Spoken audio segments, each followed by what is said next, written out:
প্রভু আমার কতটা ভালোবাসে আমি জানি না, বাট এইটুকু জানি ওর কাজ আর ওর মায়ের কথা, এই দুটো হচ্ছে ওর কাছে সব থেকে বেশি ইম্পর্টেন্ট। হ্যালো এভরিওয়ান,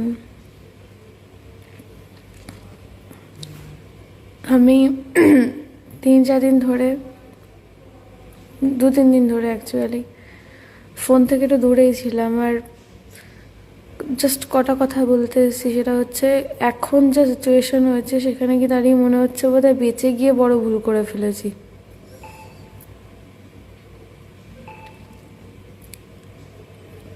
78টা ট্যাবলেট না 68টা ট্যাবলেট না 80টা ট্যাবলেট, এটা নিয়ে সবার এত মাথা ব্যথা আছে। কেন 78ই কেন?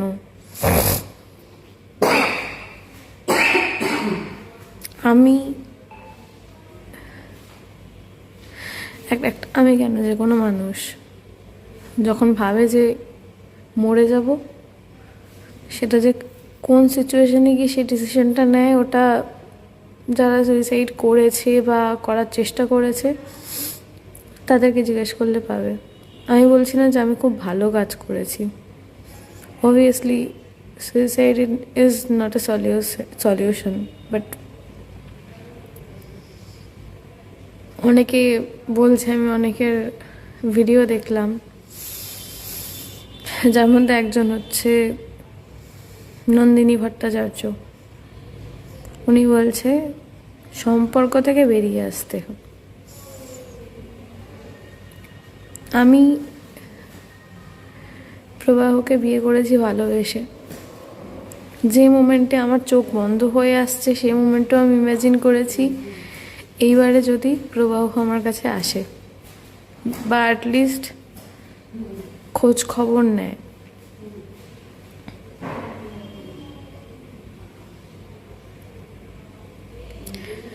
মানুষ তো বিয়ে করে ভাঙার জন্য নয়। আর হ্যাঁ, অনেকে আছে যে লাইক সমস্যা হচ্ছে, মানাতে পারছি না, নেক্সট স্টেপ কি ডিভোর্স, চলো নিয়ে নিই ডিভোর্স।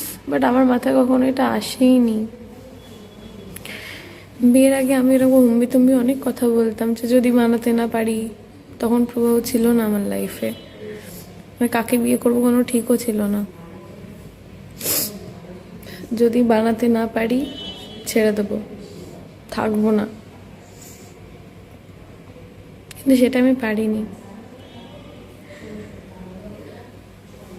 ডিসেম্বরে আমাদের বিয়ে হয়। কাজের সূত্রে প্রবাহ 1 মাসের ওপর দিল্লি চলে গেছিল, পুরো জানুয়ারি ছিল না। ওই জানুয়ারি আমি মায়ের কাছেও যাইনি। আমার এক বোন আছে চন্দননগরে, ওকে আমি আমার ফ্ল্যাটে এনে রেখেছিলাম। ওইটুকু সময়ের মধ্যে আমি আমার পুরো ফ্ল্যাট গুছিয়ে তুলেছিলাম যে প্রবাহ এসে সারপ্রাইজ হবে যেটা কি ছিল, কি বানিয়েছি আমি লাস্ট যে লাইফটা করেছি, আমি কিন্তু লাইভে বলিনি যে প্রবাহ খারাপ, প্রবাহ বাজে, প্রবাহ অমুক, প্রবাহ তমুক। আমি একটা কথা বলিনি, জাস্ট প্রবাহ আমার কতটা ভালোবাসে আমি জানি না, বাট এইটুকু জানি ওর কাজ আর ওর মায়ের কথা, এই দুটো হচ্ছে ওর কাছে সব থেকে বেশি ইম্পর্টেন্ট। আমি এখনও লিখে দিচ্ছি, প্রবাহর সাথে আমার যত ঝামেলাই হয়ে যাক। এরমও হয়েছে বিয়ের আগে।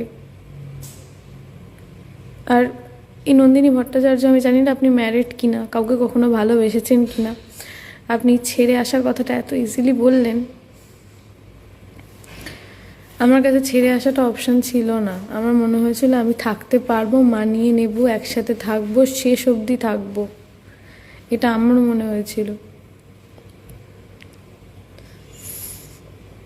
প্রবাহ আমাকে কটা গিফট দিল, আমি প্রবাহকে কটা গিফট দিলাম, আমি এগুলো হিসাবই করিনি কখনো। আর ভিডিওতে দেখানো, নন্দিনী ভট্টাচার্য একটা কথা বললো না, হতে পারে ছেলেটা কিছু দিয়েছে, সেটা ভিডিওর পিছনে, মেয়েটা দিয়েছে ভিডিওর সামনে, এরকম কখনো কিছু হয়নি। সবসময় যা সারপ্রাইজ প্ল্যান করার আমি করতাম, সেটা আমার আশেপাশের সব লোকজন জানতো, তাতে আমার কোনো দুঃখ নেই যে আমাকে সারপ্রাইজ দিত না। হ্যাঁ, আমি ওর সাথে ঝামেলা করতাম মাঝে মধ্যে যে একটা তো গোলাপ আনতে পারো, এইটুকু অবধি, এর থেকে বাড়াবাড়ি কোনোদিন কিছু করিনি আমি।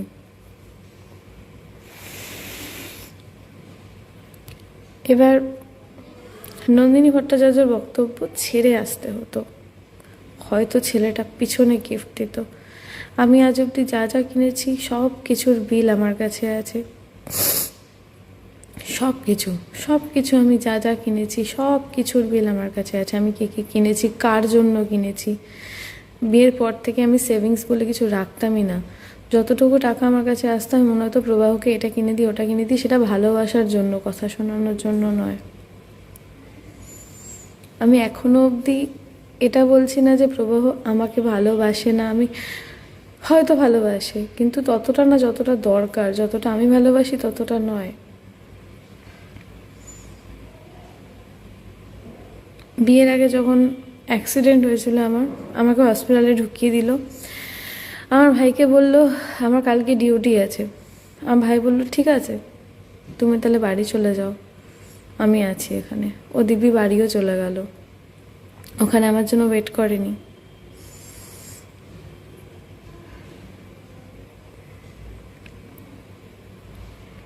আমার এখন মেন যে কথাটা বলার সেটা হচ্ছে, এটা প্রবাহ এসে বলুক, সায়ককে নিয়ে প্রবাহর কোনো প্রবলেম ছিল না।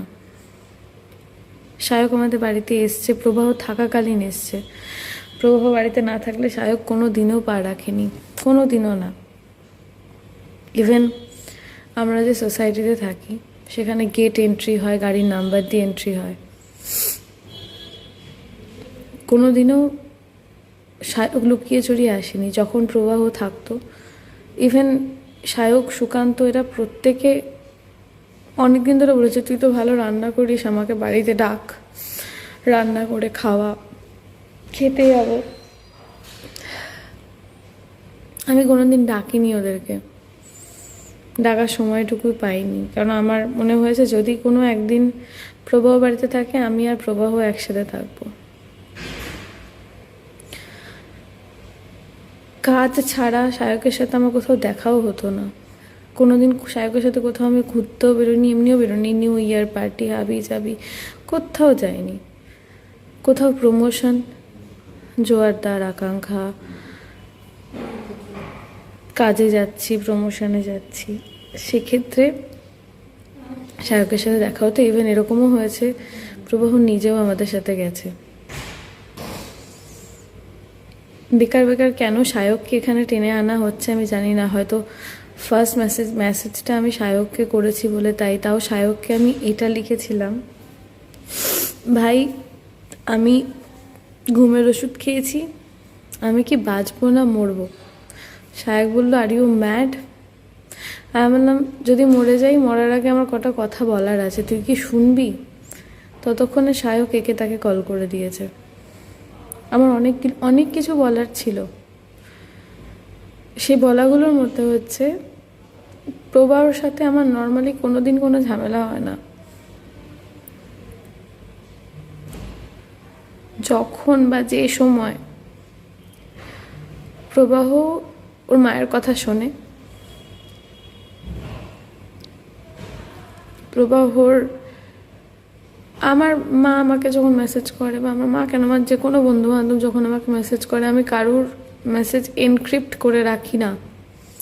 প্রবাহর ক্ষেত্রে শুধু ওর মায়ের মেসেজটা এনক্রিপ্ট থাকে।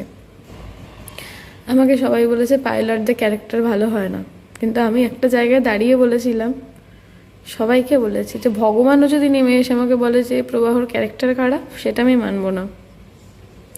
আমি সেই বিশ্বাসের জায়গাটাতে ছিলাম আমি। আর ইভেন প্রবাহও জানতো যে আমিও প্রবাহকে ছাড়া অন্য কোনো ছেলের দিকে তাকানো তো দূর, কথা পর্যন্ত বলি না। প্রবাহ যথেষ্ট পজিটিভ ছিল আমাকে নিয়ে, আমার সেটা ভালো লাগতো। মানে কি রাস্তা দিয়ে হেঁটে যাচ্ছি, একবারের জায়গায় দুবার কেউ ঘুরে তাকালে এক দুটো উত্তর দিয়ে দিত, সেটা আমার ভালো লাগতো।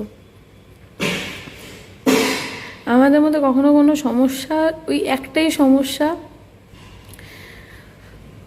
আমার মাকে ছাড়তে হবে। আমি লাস্ট ভিডিওতেও এটাই বলেছি, আমার মাকে ছাড়তে হবে। কেন না, কোনো কারণে ওর আমার মাকে পছন্দ না। আমার মা দেখতে ভালো না, আমার মা কথা বলতে পারে না, অনেক কিছু। তো এটা নিয়ে 7-8 মাস আগেও অনেক বড় ঝামেলা হয়, আমাকে ঘর থেকে বের করে দেওয়া হয়, যেখানে আমি জানি যে সেপারেশনের ডিসিশন সবসময় জাজ বা উকিলের থাকে। সেখানে আমার শাশুড়ি মা মাঝখানে বসে আমাদের সেপারেশন ডিসাইড করে। আমাকে এটাও বলে জিনিসপত্র নিয়ে বাড়ি থেকে বেরিয়ে যা। আর এখন যদি এই কথাগুলো প্রবাহর ফ্যামিলি ডিসঅ্যাগ্রি করে, আমার কাছে প্রুফ আছে, কারণ আমি জানতাম যে এরকম কিছু একটা হবে। আমি ভিডিও রেকর্ড করছিলাম। তো সেখানে দাঁড়িয়ে আমার শ্বশুরমশাই আমাকে বলে, শুতে আসবে ছেলের পাশে, শুতে আসতে হবে না, চলে যাও। এই কথাগুলো তোমরা হয়তো আগেও শুনেছো, তাই আমি আবার বলছি। তারপরে 1.5 মাস আমি আমার মতো কাজ করেছি। হ্যাঁ, হয়তো হাসতাম কম। আমার খুব ক্লোজ যারা, তারা বুঝতে পারতো, তারা বলতো কি হয়েছে। সবাইকে তো সব কিছু বলা যেত না, কিন্তু খুব ক্লোজ যারা, তারা জানতো যে আমি এখন, ইভেন তোমরা ভিডিও ভালো করে নোটিস করলে, এখন যারা রিসেন্টলি আমার খুদ ধরছো বা রিসেন্টলি আমাকে চিনে 2-4টে বাজে কমেন্ট করছো, তারা একটু ঘেটে অগস্ট মাস থেকে অক্টোবর অবধি কটা ভ্লগ আমার দেখলে বুঝতে পারবে আমি কন্টিনিউ মায়ের কাছে ছিলাম। এই কারণেই ছিলাম, আমাকে নিউ টাউনের ফ্ল্যাট থেকে বের করে দেওয়া হয়েছিল, কারণ ফ্ল্যাটটা নাকি প্রবাহর, সেটাও রেন্টেড। সেই রেন্টেড ফ্ল্যাটটা আমি নিজের হাতে গুছিয়েছি নিজের সংসারের মতো। কিছু নিয়ে আসতে দেয়নি আমাকে তখন। একদিন পরে ফোন করে আমার ভাইকে বলা হয়, সব জিনিসপত্র নিয়ে যা, এবার থেকে আমি থাকবো। এটা আমার শাশুড়ি মা বলে, এবার থেকে আমরা থাকবো, আমরা এখানে থেকে কাজ করব। আমার বিয়ের আগের বা বিয়ের পরের 3-4 মাস অবধি ভ্লগগুলো দেখো। হ্যাঁ, আমার এখন বিশাল বড় দোষ, আমি ভ্লগ করি, কিন্তু ভ্লগ করে আমি এটা তো দেখাই না যে দরজা বন্ধ করে স্বামীর সাথে কি করছি, এসব আমি দেখাই না। আমার ফ্যামিলি বন্ডিং দেখাই আমি, যেটা আমার মনে হয় পজিটিভিটি ছড়ায়। ফ্যামিলি বন্ডিং, যেটা আমি নিজে খুব চেয়ে এসেছি, যে আমার দুটো ফ্যামিলি আমার কাছে সমান। যেখানেই গেছি শাড়ি কিনলে 2 মায়ের জন্য সেম, বাবার জন্য। এখনও আমার কাছে আমার নিউ টাউনের ফ্ল্যাটে আমার শ্বশুরমশাইয়ের জন্য একটা পাঞ্জাবি পরে আছে, আমি বাবার জন্য কিনিনি। 10ই ডিসেম্বর আমার শ্বশুরের জন্মদিন, তার পাঞ্জাবি একটা কিনে আমি এখনও রেখে দিয়েছি, যেদিন যাব নিজের হাতে ধরে দেব। এখনও রাখা রয়েছে আমার ঘরে, মঞ্জুরি বুটিক থেকে কিনেছিলাম।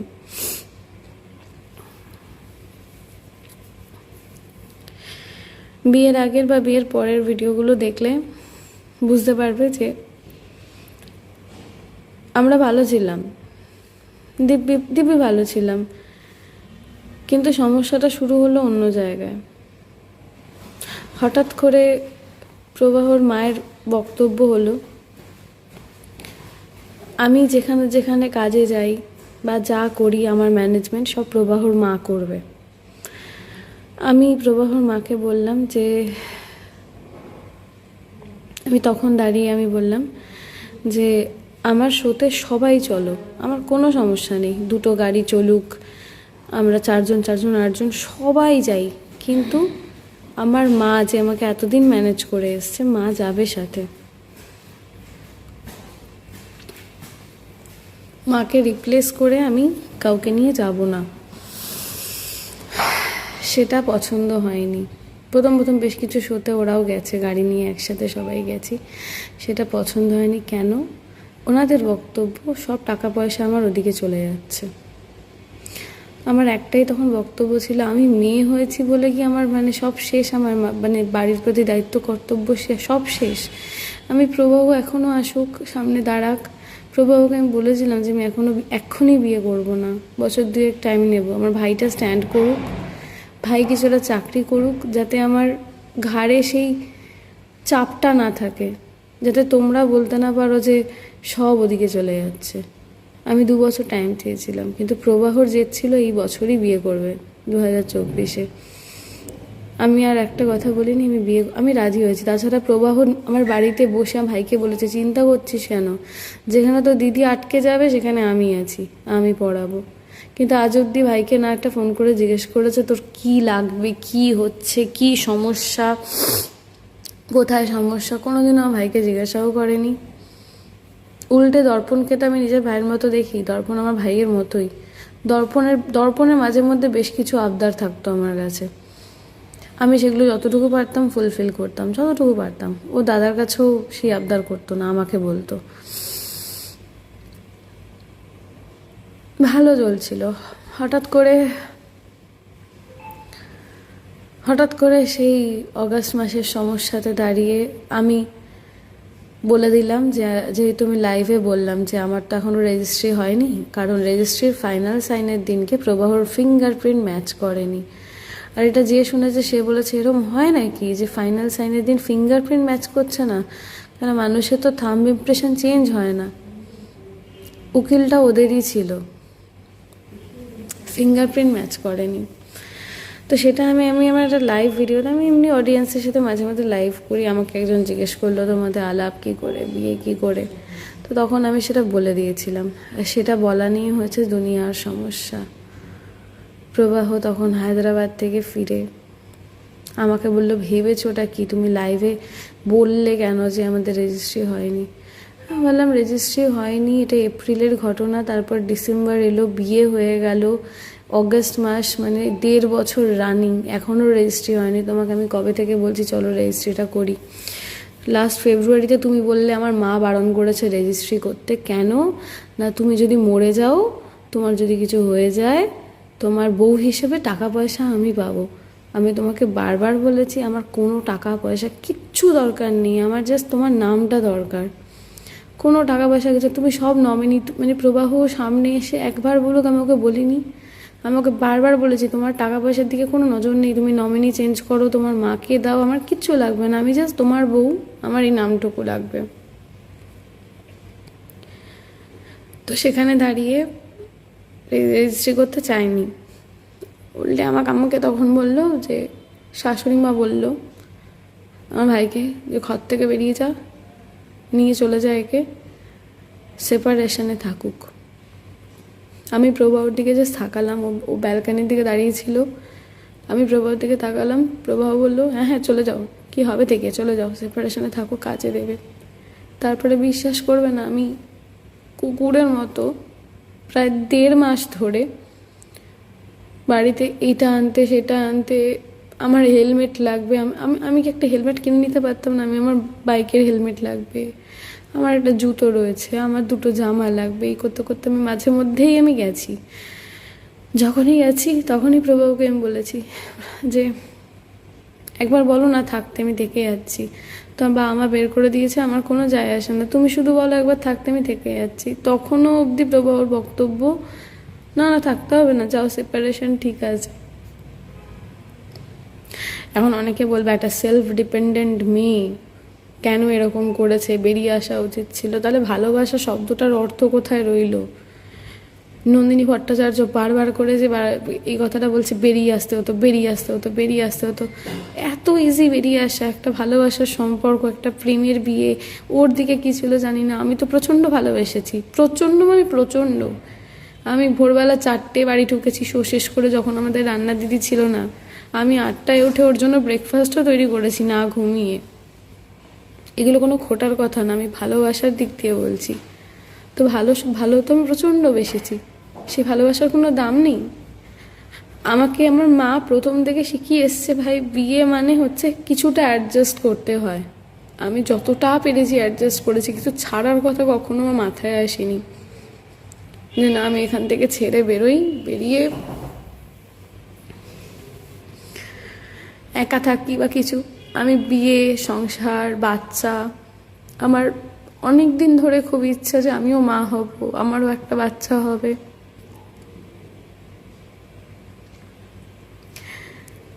প্রবাহকে আমি ছাড়তে চাইনি, বা এখনও ছাড়তে চাই না আমি প্রবাহকে।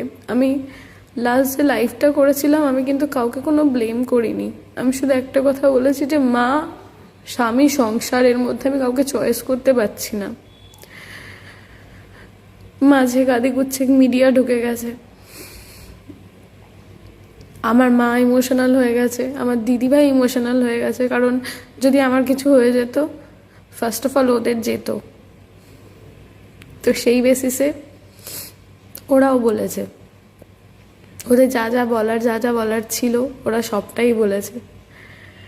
আমি এখনও বলছি, আমি প্রবাহকে প্রচণ্ড ভালোবাসি, প্রচণ্ড। কারণ প্রবাহ আমার জীবনে এমন সময় এসছে যখন আমার জীবনে একটা ক্রাইসিস চলছিল। ক্রাইসিস মানে একটা খালি জায়গা চলছিল। আমার অনেক পুরনো একটা ফ্রেন্ডশিপ আমার গেছিল, সেই সময় প্রবাহ আমার জীবনে এসছিল। প্রবাহর ক্ষেত্রেও নাকি সেম, ওরও একটা পুরনো ফ্রেন্ডশিপ বলো, রিলেশনশিপ বলো, গেছিলো, সেই সময় আমার লাইফে এসছিল। আমার সাথে আজকে প্রবাহর ঝগড়া হলো। আমি আমার গানের দিব্যি কেটে বলছি, আমি গানকে সব থেকে বেশি ভালোবাসি। সেটাই মনে করতাম, গানকে সব থেকে বেশি ভালোবাসি, কিন্তু এখন সেটা আমি রিয়েলাইজ করছি যে আমি হয়তো প্রবাহকে সব থেকে বেশি ভালোবাসি। আমি যখনই আমাদের কোনো কিছু নিয়ে ঝামেলা হয়েছে, ঝামেলার কারণ ওই একটাই, আমার মা ফোন করলে ওর মুখটা এইটুকু হয়ে যেত, যার জন্য মা যখন ফোন করতো, যদি সামনে বসে থাকতো, মায়ের ফোন আমি ধরতাম না, পরে ঘুরিয়ে মাকে ফোন করতাম আমি। মা ফোনও করতো না জেনারেলি। কোনো কিছু একটা নিয়ে ঝামেলা হলো, কিছু হলো, প্রবাহ দরজা বন্ধ করে অন্য ঘরে ঢুকে যেত। কিছুক্ষণ পরে আমাকেই যেতে হতো, উঠবে তুমি, খেয়ে নাও তুমি, ফ্রেশ হয়ে নাও তুমি, আমাকেই যেতে হতো। তখনও নর্মাল করতো। এবার যখন বাড়িতে থাকতো না, আমার এই খারাপ জিনিসগুলো থেকে বেশি ভালো জিনিসগুলো মনে পড়তো। মানে লাইক আমরা একসাথে ছিলাম, একসাথে ভালোবাসার মধ্যে ছিলাম, এইগুলো মনে পড়তো। প্রবাহর আর আমার ঝামেলা হওয়ার রেশিওটা অন্য জায়গায় চলে যায়। আমি দেখেছি, যখনই লাস্ট দিনের ঝামেলাটা আমি বলি, আমিও তো একটা মানুষ, আমারও তো একটা ফিলিংস আছে। অগস্ট মাসে যখন আমাকে ঘর থেকে বের করে দেওয়া হয়, নিউ টাউনের ফ্ল্যাট থেকে, শ্বশুর শাশুড়ি প্রবাহ তিনজনে মিলে যখন আমাকে ফ্ল্যাট থেকে বের করে দেয়, কি ভাগ্যিস আমার দিদিভাইয়ের আমি তখন রেকর্ড করেছিলাম, কারণ ওরা পরে এটা স্বীকার করছে না যে ওরা বের করে দিয়েছে। বের করে দেওয়ার পর হঠাৎ করে পঞ্চমীর দিনকে প্রবাহর বন্ধুরা গার্লফ্রেন্ডদের নিয়ে বেরোবে, আমারও ডাক পড়লো, এসো। আমিও গেলাম, এক ডাকে আমিও চলে গেলাম, ঠাকুর দেখতে গেলাম, প্রথম দেখা। তারপরে আবার ওর সাথে আমার থাকা, সেই থেকে শুরু। তারপরে ওর হঠাৎ আবার ডিমান্ড হলো, জগদ্ধাত্রী পুজো আসছে, সবাই তোমার খোঁজ করছে, চন্দননগর যেতে হবে। আমি বললাম ঠিক আছে, যাবো, একদিন ঠাকুর দেখে চলে আসবো, না বাড়িতে থাকতে হবে। প্রবাহ একবার আমাকে জিজ্ঞাসা করেনি যে আমি কি ফিল করছি, কারণ ওই মানুষগুলো 2 মাস আগে আমাকে ঘর থেকে বের করে দিয়েছে। প্রবাহর বক্তব্য হচ্ছে আমাকে হেসে খেলে ওদের মধ্যে থাকতে হবে, তাই সই, তাও করেছি। 3 দিন ছিলাম চন্দননগরে, 3 দিন ছিলাম। এবার কথা হচ্ছে, অনেকে বলছো না যে ওরা ভ্লগে আসা পছন্দ করে না। কার দিব্যি কাটলে বিশ্বাস করবে জানি না, আমি আমার মায়ের দিব্যি কাটছি, আমার ফুল ফ্যামিলি মরে যাবে, এত বড় দিব্যি কাটছি আমি। যখন বাড়িতে থাকতাম, ওর মা, আমি গাছ করেছি, এগুলো ভিডিও কর, দেখা, আজকে কি কি রান্না হয়েছে দেখা,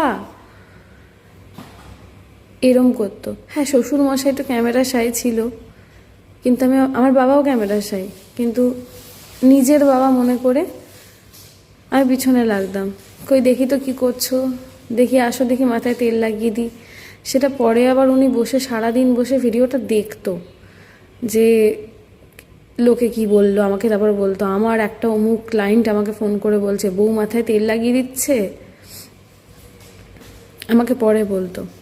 দর্পণ একদমই ক্যামেরার সামনে আসতে পছন্দ করতো না, আমি নিতামও না। অগস্ট মাসে ঝামেলার পরে আমাকে ওরা বলে, তোমরা যা ইচ্ছা করে নাও, তোমাদের ভিডিওতে আমাদের আর নেবে না। তো তারপর থেকে আমি ভিডিওতে ওদেরকে নেওয়াই বন্ধ করে দিয়েছিলাম। জগদ্ধাত্রী পুজোর সময় যখন আমি গেছিলাম, আমি ভিডিওতে নিইনি।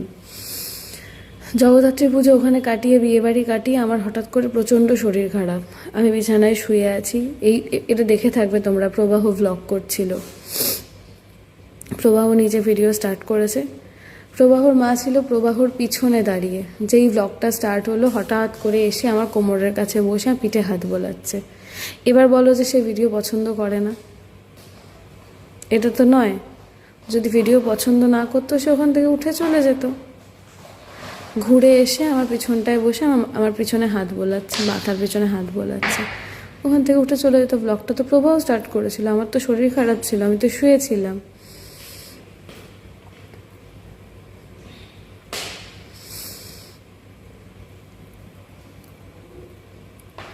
আমি প্রথম বিয়ের আগে আমি ভেবেছিলাম, যখন প্রবাহর সাথে বিয়ের আগে আমার কথা কাটাকাটি হতো, প্রবাহর মা বলতো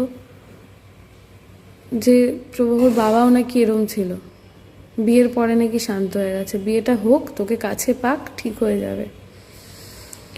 বিয়ের আগে শ্বশুর শাশুড়ি, আমি মিথ্যে কথা বলবো না, প্রচণ্ড হেল্প করতো, প্রচণ্ড সাপোর্টিভ ছিল, যেমন বাবা মা করে।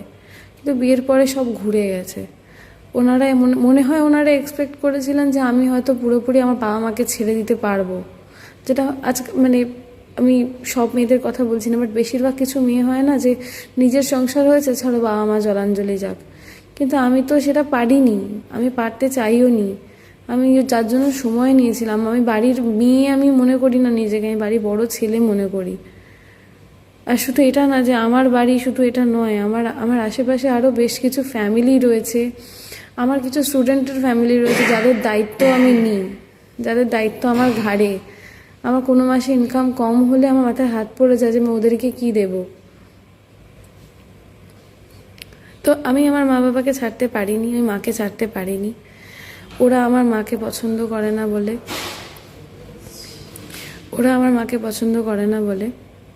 আমার মাকে বন্ধ করতে হবে। বিয়ের আগে অবধি একটা এরম জায়গা ছিল যে আমরা একসাথে সবাই মিলে, বিয়ের আগে বিয়ের পরেও একসাথে ঘুরতে যেতাম। একবার দার্জিলিং, প্রবাহর মায়ের পৈতৃক সম্পত্তি থেকে সবাই তাকে বঞ্চিত করেছিল, দেয়নি কেউ কিছু তাকে। সেই নিয়ে বিশাল ঝামেলা হয়েছিল, মামাদের সাথে প্রবলেম চলছিল, সবার সাথে প্রবলেম চলছিল। মন টন খারাপ করে ঘরে বসেছিল। আমি তখন চন্দননগরে ছিলাম, আমি আর আমার মা, জাস্ট আমরা ক্লাস শেষ করেছি তখন, শনিবার দিন করে, আগে শ্বশুরবাড়িতে ক্লাস হতো। আমার মা এমনি কোনো দিনও চন্দননগরে যায়নি।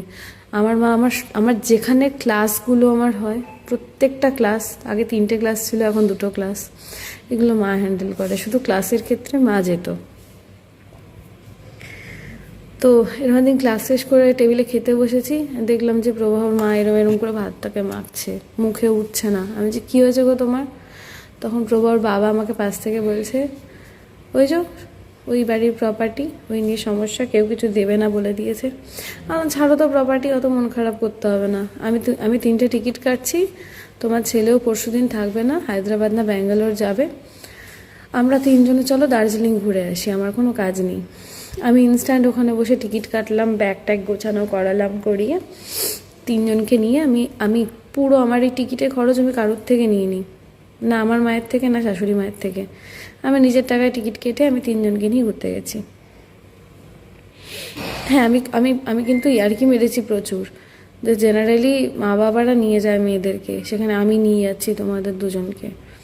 আমাকে বললো ঠিক আছে চল, ওখানে গিয়ে সোয়েটার ফোয়েটার কিনে দেবো, জ্যাকেট কিনে দেবো, ঠিক আছে। তো এই বেসিসে আমি ঘুরতে নিয়ে গেছি ওদের 2জনকে। সেখানে এসে অগাস্ট মাসে যখন ঝামেলাটা হলো, ঘর থেকে বেরিয়ে যাওয়ার মতো সিচুয়েশন হলো, তখন প্রবাহর বাবার বক্তব্য, তোমার মাকে নিয়ে যাওয়ার কি ছিল, শুধু তো প্রবাহর মাকে নিয়ে যেতে পারতে। আমি বললাম, বাবা আমাকে একটা দিন এমন দেখাও যেখানে প্রবাহ আমার সাথে কোথাও যাচ্ছে, সেখানে আমি মাকে টেনেছি। টানিনি তো, উল্টে এরকম হয়েছে যে আমি আর প্রবাহ কোথাও যাচ্ছি, তুমি মা সবাই জয়েন করেছে, এটা হয়েছে। হ্যাঁ, সেটা তো নিয়ম, যেহেতু শ্বশুর বাড়ি, কিন্তু মেয়ের বাড়িটা তো ম্যাটার করে না। এরকম তো কখনো হয়নি যে আমি আর প্রবাহ কোথাও ঘুরতে যাচ্ছি, সেখানে আমার সাথে আমার মাও যাচ্ছে, আমার বাবাও যাচ্ছে, এটা হয়নি। এই দার্জিলিংয়ের ট্রিপটাতে যদি আমি আর প্রবাহ যেতাম, আমি আমি কাউকে বলতাম না চলো, কারণ আমি আর প্রবাহ গেছিলামও দার্জিলিং পরে, দুজনেই গেছি, কেউ যায়নি আমাদের সাথে। মায়ের মন খারাপ ছিল প্রপার্টি নিয়ে, হাবিজাবি নিয়ে, সেখানে আমার মনে হয়েছে আমি দুই মাকে নিয়ে আমরা তিনটে মহিলাই শুধু ঘুরতে যাব, আমি গেছি। এইটাতে আমি আমার মাকে নিয়ে গিয়ে কী দোষ করেছি, আমাকে একটা কারণ দেখাও। সেখানে দাঁড়িয়ে আলটিমেটলি আমার ঘর থেকে বেরিয়ে যেতে হলো।